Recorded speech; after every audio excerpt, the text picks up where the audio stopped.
ನಮಸ್ಕಾರ ಎಲ್ರಿಗೂ, welcome to ಪೂಜಾ ಅಡುಗೆ ಅಂಗಳ. ಇವತ್ತಿನ ವಿಡಿಯೋದಲ್ಲಿ ರುಚಿಕರವಾದ ಮತ್ತು ಆರೋಗ್ಯಕರವಾದ ದಂಟಿನ ಸೊಪ್ಪಿನ ಬಸ್ಸಾರು ಹಾಗೂ ಅದ್ರ ಪಲ್ಯ ಮಾಡೋದು ಹೇಗೆ ಅಂತ ನೋಡೋಣ. ಇದು ಬಿಸಿ ಬಿಸಿ ಮುದ್ದೆಗೆ ಅಥವಾ ಅನ್ನದ ಜೊತೆಗೆ ಈ ಬಸ್ಸಾರು ತುಂಬಾ ರುಚಿಯಾಗಿರುತ್ತೆ. ಬನ್ನಿ ಹಾಗಿದ್ರೆ ವಿಡಿಯೋನ ಸ್ಟಾರ್ಟ್ ಮಾಡೋಣ.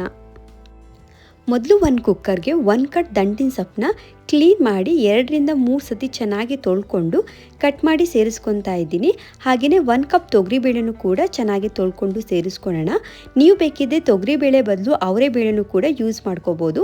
ಈಗ ಇದಕ್ಕೆ ರುಚಿಗೆ ತಕ್ಕಷ್ಟು ಉಪ್ಪು ಹಾಗೆ 1 ಟೀ ಸ್ಪೂನ್ ಎಣ್ಣೆನ ಸೇರಿಸಿ 3 ಗ್ಲಾಸ್ ನೀರನ್ನ ಸೇರಿಸ್ಕೊಂಡು ಚೆನ್ನಾಗಿ ಮಿಕ್ಸ್ ಮಾಡ್ಕೊಳ್ಳೋಣ. ಈಗ ಲಿಡ್ನ ಕ್ಲೋಸ್ ಮಾಡಿ 2 ವಿಷಲ್ ಕೂಗಿಸ್ಕೊಳ್ಳೋಣ. ನೋಡಿ 2 ವಿಷಲ್ ಆಗಿದೆ. ಕುಕ್ಕರ್ ತಣ್ಣಗಾದ್ಮೇಲೆ ಲಿಡ್ನ ಓಪನ್ ಮಾಡ್ತಾ ಇದ್ದೀನಿ. ಬೇಳೆ ಸೊಪ್ಪು ಚೆನ್ನಾಗಿ ಬೆಂದಿದೆ. ಈಗ ಸೊಪ್ಪು ಮತ್ತು ನೀರನ್ನ ಸಪ್ರೇಟ್ ಮಾಡ್ಕೊಳ್ಳೋಣ. ನೋಡಿ ನಾನು ಈ ರೀತಿ ಬಸ್ತಿಟ್ಕೊಂಡಿದ್ದೀನಿ.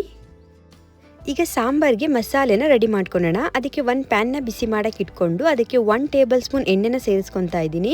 ಎಣ್ಣೆ ಕಾದ್ಮೇಲೆ 1 ಟೇಬಲ್ ಸ್ಪೂನ್ ಮೆಣಸು ಹಾಗೆ 1 ಟೇಬಲ್ ಸ್ಪೂನ್ ಜೀರಿಗೆನ ಹಾಕಿ ಚೆನ್ನಾಗಿ ಹುರ್ಕೊಳ್ಳೋಣ. ನೋಡಿ ಇದು ಚೆನ್ನಾಗಿ ಹುರಿದು ಆದಮೇಲೆ ಇದಕ್ಕೆ 1 ಈರುಳ್ಳಿನೂ ಕೂಡ ಕಟ್ ಮಾಡಿ ಸೇರಿಸ್ಕೊಳ್ಳೋಣ.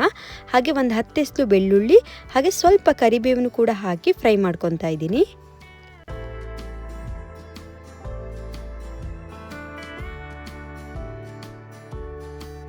ನೋಡಿ ಈರುಳ್ಳಿ ಚೆನ್ನಾಗಿ ಫ್ರೈ ಆದಮೇಲೆ ಈಗ ಇದಕ್ಕೆ 1 ಟೊಮೊಟೊನೂ ಕೂಡ ಕಟ್ ಮಾಡಿ ಸೇರಿಸಿ ಫ್ರೈ ಮಾಡ್ಕೊಳ್ಳೋಣ. ಹಾಗೆಯೇ 1/4 ಟೀ ಸ್ಪೂನ್ ಅರಿಶಿನ ಪುಡಿನೂ ಕೂಡ ಸೇರಿಸಿ ಚೆನ್ನಾಗಿ ಮಿಕ್ಸ್ ಮಾಡ್ಕೊತಾ ಇದ್ದೀನಿ.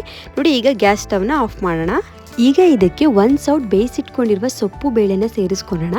ಹಾಗೆಯೇ 1 ಹಿಡಿ ಕೊತ್ತಂಬರಿ ಸೊಪ್ಪು, 2 ಟೇಬಲ್ ಸ್ಪೂನ್ ಸಾಂಬಾರ್ ಪೌಡರ್, ಸ್ವಲ್ಪ ಹುಣಸೆಹಣ್ಣನ್ನು ಕೂಡ ಸೇರಿಸಿ ನೈಸಾಗಿ ರುಬ್ಕೊಂಡು ಬರೋಣ. ಈಗ ರುಬ್ಬಿಟ್ಕೊಂಡಿರುವ ಮಸಾಲೆನ ಸೊಪ್ಪು ಬೇಳೆ ಬಸ್ಕೊಂಡಿರುವ ನೀರಿಗೆ ಸೇರಿಸ್ಕೊಂಡು ಚೆನ್ನಾಗಿ ಮಿಕ್ಸ್ ಮಾಡಿ ಕುದಿಲಿಕ್ಕೆ ಬಿಡ್ತಾ ಇದ್ದೀನಿ. ನೋಡಿ ಸಾಂಬಾರು ಚೆನ್ನಾಗಿ ಕುದೀತಾ ಇದೆ. ಈಗ ನೀವು ಟೇಸ್ಟ್ನ ನೋಡಿ ಉಪ್ಪು ಕಡಿಮೆ ಇದ್ದರೆ ಸೇರಿಸ್ಕೋಬೋದು. ಈಗ ಸಾಂಬಾರಿಗೆ ಒಗ್ಗರಣೆ ಹಾಕೊಳ್ಳೋಣ. ಅದಕ್ಕೆ 1 ಪ್ಯಾನ್ನ ಬಿಸಿ ಮಾಡೋಕ್ಕೆ ಇಟ್ಕೊಂಡು ಅದಕ್ಕೆ 1 ಟೇಬಲ್ ಸ್ಪೂನ್ ಎಣ್ಣೆನ ಹಾಕ್ಕೊತಾ ಇದ್ದೀನಿ. ಎಣ್ಣೆ ಕಾದ್ಮೇಲೆ ಅರ್ಧ ಟೀ ಸ್ಪೂನ್ ಸಾಸಿವೆ, 4 ಎಸ್ಲು ಜಜ್ಜಿರೋ ಬೆಳ್ಳುಳ್ಳಿ, 2 ಒಣಮೆಣಸಿನ್ಕಾಯಿ, ಸ್ವಲ್ಪ ಕರಿಬೇವನ್ನು ಕೂಡ ಹಾಕಿ ಫ್ರೈ ಮಾಡ್ಕೊಳ್ಳೋಣ. ಇದನ್ನು ಸಾಂಬಾರಿಗೆ ಸೇರಿಸ್ಕೊಂಡು ಚೆನ್ನಾಗಿ ಮಿಕ್ಸ್ ಮಾಡ್ಕೊತಾ ಇದ್ದೀನಿ. ನೋಡಿ ಸಾಂಬಾರು ರೆಡಿಯಾಗಿದೆ. ಈಗ ಪಲ್ಯ ಮಾಡಲಿಕ್ಕೆ ಒಂದು ಕಡಾಯಿನ ಬಿಸಿ ಮಾಡೋಕ್ಕೆ ಇಟ್ಕೊಂಡು ಅದಕ್ಕೆ 1 ಟೇಬಲ್ ಸ್ಪೂನ್ ಎಣ್ಣೆನ ಸೇರಿಸ್ಕೊಳ್ಳೋಣ. ಎಣ್ಣೆ ಕಾದ್ಮೇಲೆ ಅರ್ಧ ಟೀ ಸ್ಪೂನ್ ಸಾಸಿವೆ ಹಾಗೆ 1 ಈರುಳ್ಳಿನೂ ಕೂಡ ಸಣ್ಣದಾಗಿ ಕಟ್ ಮಾಡಿ ಸೇರಿಸ್ಕೊತಾ ಇದ್ದೀನಿ. ಹಾಗೆ ಇದಕ್ಕೆ 4 ಒಣಮೆಣಸಿನ್ಕಾಯಿ, ಸ್ವಲ್ಪ ಕರಿಬೇವಿನ ಸೊಪ್ಪನ್ನು ಕೂಡ ಸೇರಿಸ್ಕೊಂಡು ಚೆನ್ನಾಗಿ ಫ್ರೈ ಮಾಡ್ಕೊಳ್ಳೋಣ. ಇದು ಫ್ರೈ ಆದಮೇಲೆ ಈಗ ಬೇಯಿಸಿಟ್ಕೊಂಡಿರೋ ಸೊಪ್ಪು ಬೇಳೆನೂ ಕೂಡ ಸೇರಿಸ್ಕೊಂಡು ಚೆನ್ನಾಗಿ ಮಿಕ್ಸ್ ಮಾಡ್ಕೊಳ್ಳೋಣ. ನೋಡಿ ಇದು ಚೆನ್ನಾಗಿ ಮಿಕ್ಸ್ ಆದಮೇಲೆ ಈಗ ಇದಕ್ಕೆ ನೀವು ಟೇಸ್ಟ್ನ ನೋಡಿ ಉಪ್ಪು ಕಡಿಮೆ ಇದ್ದರೆ ಸೇರಿಸ್ಕೋಬೋದು. ಹಾಗೆಯೇ ಲಾಸ್ಟಲ್ಲಿ ಸ್ವಲ್ಪ ತೆಂಗಿನಕಾಯಿ ತುರಿನೂ ಕೂಡ ಸೇರಿಸ್ಕೊಂಡು ಚೆನ್ನಾಗಿ ಮಿಕ್ಸ್ ಮಾಡ್ಕೊತಾ ಇದ್ದೀನಿ. ಸೂಪರಾಗಿ ಪಲ್ಯ ರೆಡಿಯಾಗಿದೆ. ಈ ವಿಡಿಯೋ ನಿಮಗೆ ಇಷ್ಟ ಆದರೆ ಪ್ಲೀಸ್ ಲೈಕ್ ಮಾಡಿ, ಶೇರ್ ಮಾಡಿ ಹಾಗೆ ಕಮೆಂಟ್ ಮಾಡಿ. ಸಬ್ಸ್ಕ್ರೈಬ್ ಆಗೋದನ್ನ ಮರಿಬೇಡಿ ಫ್ರೆಂಡ್ಸ್. Thank you.